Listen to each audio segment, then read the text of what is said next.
സ്മൃതി വരുന്നു ഞങ്ങളുടെ പെൺപുലി വയനാട്ടിൽ ഇറങ്ങാൻ പോകുന്നു എന്നുള്ള രീതിയിലാണ് സോഷ്യൽ മീഡിയയിൽ സംഘപരിവാറുകാർ വലിയ രീതിയിൽ പ്രചരിപ്പിച്ചുകൊണ്ടേയിരിക്കുന്നത്. അതായത് അമേത്തിയിൽ ഞങ്ങളുടെ സ്മൃതി ഇറാനി കഴിഞ്ഞ വട്ടം ഏകദേശം 3 ലക്ഷത്തിൽ അധികം ഭൂരിപക്ഷം ഉണ്ടായിരുന്ന രാഹുൽ ഗാന്ധിയെ 1 ലക്ഷത്തിലേക്ക് എത്തിച്ചിരിക്കുകയാണ്.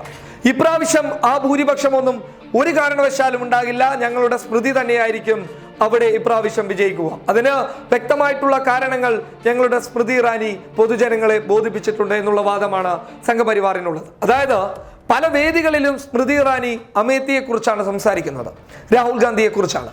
അമേത്തിയിൽ രാഹുൽ ഗാന്ധി ഒന്നും തന്നെ ചെയ്തിട്ടില്ല, അവിടെ ഒരു വികസന പ്രവർത്തനങ്ങളും രാഹുൽ ഗാന്ധി കൊണ്ടുവന്നിട്ടില്ല. അവിടെ വലിയ രീതിയിലാണ് രാഹുൽ ഗാന്ധിക്കെതിരെ ജനവിരുദ്ധ നടപടികളുള്ളത്. ജനങ്ങൾ രാഹുൽ ഗാന്ധിക്കെതിരെ ശക്തമായി തിരിഞ്ഞിരിക്കുകയാണ്. ഈ രീതിയിലുള്ള പ്രസംഗങ്ങളാണ് ഉത്തരേന്ത്യയിലെ പല വേദികളിലും സ്മൃതി ഇറാനി നടത്തിയിട്ടുള്ളത്.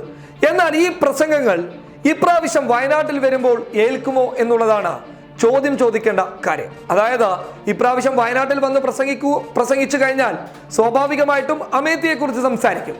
അപ്പോൾ അമേത്തിയെ കുറിച്ച് സംസാരിക്കുമ്പോൾ അതിനൊരു മറുപടി നൽകാൻ അവിടെ മറ്റൊരു പെൺപുലിയും കൂടിയുണ്ട്. അതായത് സ്മൃതി ഇറാനി വയനാട്ടിലേക്ക് എത്തുമ്പോൾ അതേ ദിവസം തന്നെ പ്രിയങ്ക ഗാന്ധിയും കടന്നു വരുന്നുണ്ട്.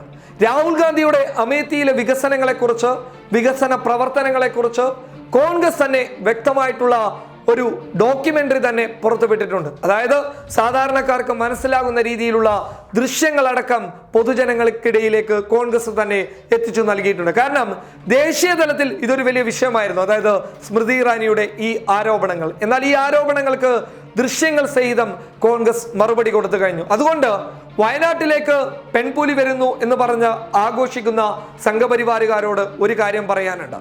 ഇപ്രാവശ്യം പെൺപുലിയെ എതിർക്കാൻ മറ്റൊരു പെൺപുലി കൂടി വയനാട്ടിലുണ്ട് എന്ന കാര്യം തിരിച്ചറിയാതെ പോകരുത്.